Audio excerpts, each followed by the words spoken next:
En todo tipo de ejercicio político, deportivo, económico, cultural, militar, se establecen tipos de relación. Y algunos las han catalogado. Cuando hablamos de relaciones humanas, nos referimos a todas aquellas manifestaciones o expresiones que se dan entre los individuos, donde se establecen vínculos, pero además existen normas y reglas para que esta relación se dé en el marco del respeto. A los que estudian Derecho o a los abogados saben que las sociedades han evolucionado desde un inicio tratando de normar la conducta. La norma de la conducta individual y social no son más que las leyes.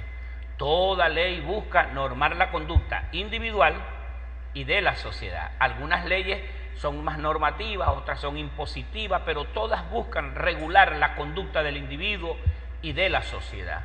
Las relaciones humanas también, por supuesto, tienen leyes que se fundamentan en el respeto de la otra persona o con las otras personas con las cuales nos relacionamos. En el socialismo, las relaciones humanas en el socialismo busca, entre todas las cosas, lo que aquí hoy se ha dicho.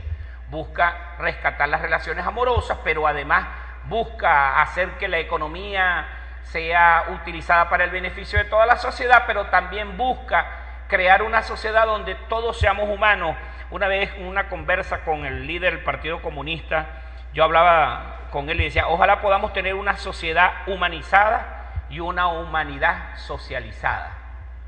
Ojalá pudiéramos avanzar allí. Él me dijo, ¿cómo es que se llama el compañero, el secretario general del Óscar Figuera, con el cual tenemos muchos años compartiendo? Y él afirmaba que ojalá eso pudiera darse. Claro, eso se da solo si hay unas relaciones humanas fundadas en el respeto. Dale. ¿Para qué? En todo caso, para recuperar la sanidad tanto de la relación como de la sociedad, para dejar de colocar el lucro como centro o como motor que jale las conductas humanas, para devolver la esencia de todas las cosas que el capitalismo ha convertido en mercancía. Y aquí me detengo, la mercancía. El capitalismo convirtió en mercancía la salud, convirtió en mercancía la educación, convirtió en mercancía la alimentación, la vivienda y quizás, con toda seguridad, la mercantilización que se había hecho de la cotidianidad fue uno de los elementos que más hizo despertar en Chávez su condición socialista. Aquí hablaban de cuándo Chávez empezó a hablar de socialismo. Bueno, tendríamos que escuchar el discurso muy pequeño que él dio el 4 de febrero del 92. Él allí dijo a quién se estaba enfrentando. En esa ruptura de postura, ahí podemos decir que era un Chávez que estaba en contra de la democracia burguesa. Pudiéramos entonces decir que allí floreció ante los oídos del mundo el Chávez socialista. Luego, los libros que el profesor mencionó, la Agenda Alternativa Bolivariana. Y hoy yo les voy a presentar un documento que ya ustedes lo conocen, que fue el primer plan de la patria, el primer plan socialista, el Proyecto Nacional Simón Bolívar. Allí Chávez define las cosas de las que se han venido hablando en todo el día de hoy. Quizás es uno de los documentos teóricos con mayor especificidad filogenética del pensamiento de Chávez. Allí se describió la filogenia del por qué Chávez creía en una sociedad pluripolar, multicéntrica, por qué él creía en la ética, por qué creía en el desarrollo de la nación. Entonces, fíjense, entre otras cosas, unas relaciones que nos permitan revertir el daño ecológico. Hay un daño ecológico, no sé.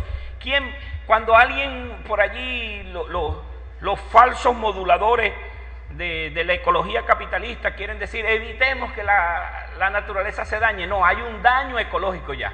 Ahora, ¿cómo revertimos el daño ecológico? Está planteado, entre otras cosas, con una nueva modalidad de las relaciones humanas. Las relaciones humanas no pueden ser vistas entre el trato entre una persona y otra. Es el trato entre una persona, todas las demás personas y la naturaleza. Y la naturaleza. En el socialismo se habla de relaciones humanas involucrando a la naturaleza. No podemos excluir de nuestra conducta la relación con nuestra naturaleza en las relaciones humanas en el socialismo. Por supuesto que se destruyan todos los vicios de la vieja sociedad, incluyendo el que soporta la lógica del capital. En la década de los 80, un grupo de psiquiatras, ante las convenciones de revisiones de la nomenclatura médica, se movilizaron para hacer ver al egoísmo como una enfermedad psiquiátrica. Por supuesto que no la quisieron aceptar, ¿no? Y yo diría que el egoísmo es la semilla donde germina el capitalismo, y esa es una aseveración muy personal, porque es el endiosamiento de la personalidad que obliga a quien practica el egoísmo a sentirse un ser no solamente muy diferente, sino muy superior. Pero además de muy diferente y muy superior, poseedor de otras cosas que nadie debe y puede poseer, pero además de eso, de ser diferente, superior y poseedor de otras cosas, de no permitir que otros puedan tener lo que él tiene. Esas quizás sean las 4 características del egoísmo. Por supuesto, el egoísmo es mitómano, el egoísmo es destructor, el egoísmo es xenofóbico, el egoísmo es excluyente, es injusto, además de que es egocéntrico, ególatra y todo lo demás, pero en la relación humana el egoísmo es irrespetuoso, es injusto, es excluyente. Entonces, en las relaciones humanas en el socialismo hay que erradicar el egoísmo, hay que extirparlo. Aquí habla del consumismo y la idolatría del dinero. Para salir ya del tema de relaciones humanas, creer que necesariamente hay que construir una ideología socialista para la liberación real, verdadera del hombre, para poder mejorar la calidad de vida.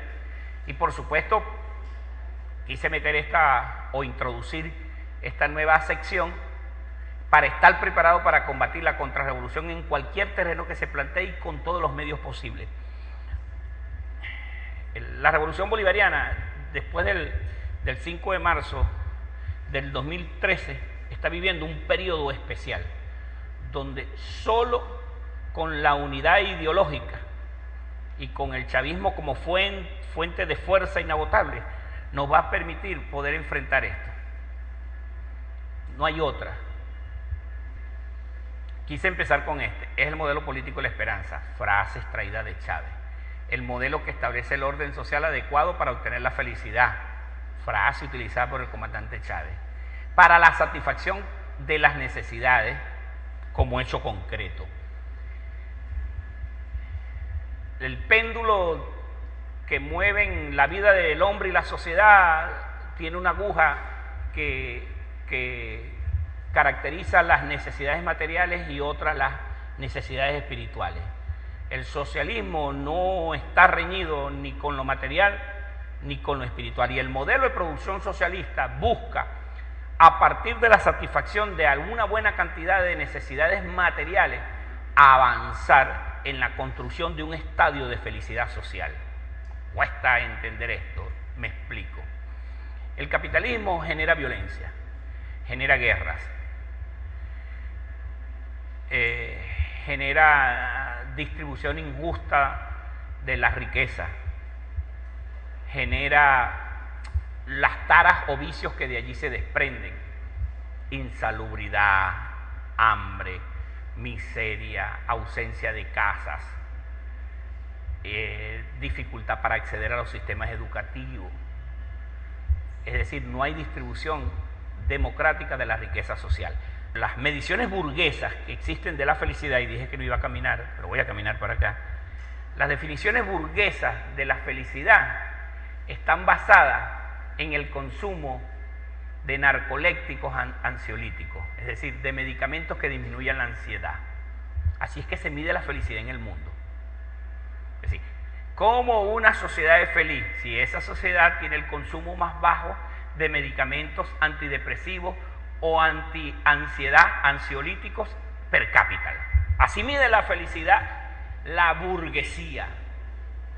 Por eso cuando alguien me pregunta a mí cuántas batallas ha ganado la revolución bolivariana, a veces nosotros tenemos una miope observación de las victorias de la Revolución Bolivariana y decimos 19 de 20. No, ya va. Y cuando vencimos el analfabetismo no fue una victoria de la Revolución Bolivariana. Y cuando eliminamos la privatización de la salud no fue una victoria de la Revolución Bolivariana. Y cuando bajamos la mortalidad infantil no fue una victoria de la Revolución Bolivariana. Y cuando permitimos que el ingreso y la tasa de escolaridad, prosecución estudiantil en el nivel básico, medio, diversificado y universitario se incrementara, no es una victoria de la Revolución Bolivariana.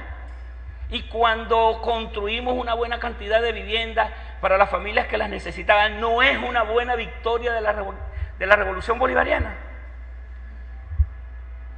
La victoria. Toda victoria genera felicidad. Toda victoria, por muy pequeñita que sea, genera felicidad. Entonces, cuando esta revolución comienza a obtener logros demostrables, concretos, comienza a generar felicidad en el pueblo. Comienza a generar felicidad, una felicidad real. Ahora bien, pregunto yo, todos los chamos y chamas que van a su escuela y tienen una canaima, ¿serán felices o infelices?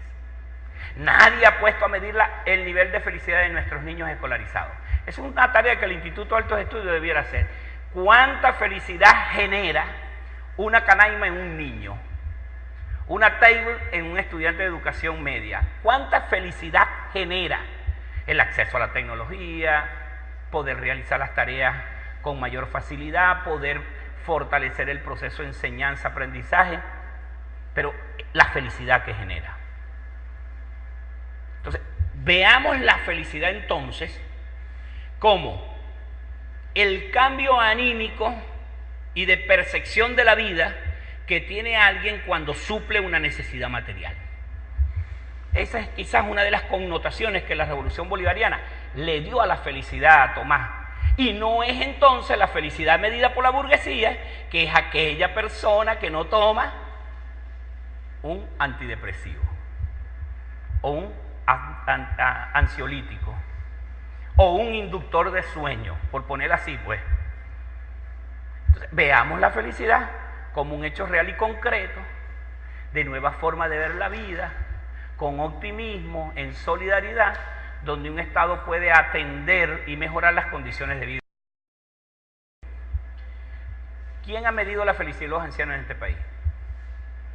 ¿Y quién ha medido su condición laboral en este país? O sea, te dan tu pensión por anciano, pero también te dan tu pensión por haberle trabajado a X o a Y o a Z institución gubernamental. ¿Cuántos eran los pensionados en este país? ¿Cuántos son ahora? Pero no solo eso, las 8 horas de trabajo. Estudios fuertísimos. Smith, un gran sociólogo burgués, decía que 8 horas, estudios de ellos mismos allá, de la Universidad de Mayo, decían que una faena laboral produce el trabajador, fíjense lo que decían los gringos, el trabajador produce el 50% de lo que va a producir en el día, lo produce en los primeros 45 minutos. El 50%. El restante 50% lo producen en los otros minutos de las 4 primeras horas. Y ellos decían que las otras 4 horas eran tiempo sin producción. Ellos mismos, los gringos. Chávez venía hablando de la reducción de la jornada laboral desde antes del 2006. De las mejores condiciones de trabajo desde antes del 2006. Del robo que le hizo uno de los que él mencionó, que formó parte de la comisión tripartita, de las prestaciones sociales, desde antes del 2006, e incluso lo declaró como deuda social de pronto pago. Él decía que había que saldar esa deuda social. Entonces, las relaciones laborales para Chávez fue un carácter de mucho trabajo y de mucha inversión. Nunca en este país se dejó de aumentar el sueldo y salario, ni en los peores momentos. Y se los dice alguien que tuvo que ocupar un cargo en la gerencia pública en el año 2001. en el año 2002, en el año 2003, en el año 2004, años trágicos para la economía venezolana. Ahora bien, toda ética, toda, desde la bioética, la ética de la ingeniería, la ética de la política, se fundamenta en 4 poderosos principios. Estas son las categorías morales.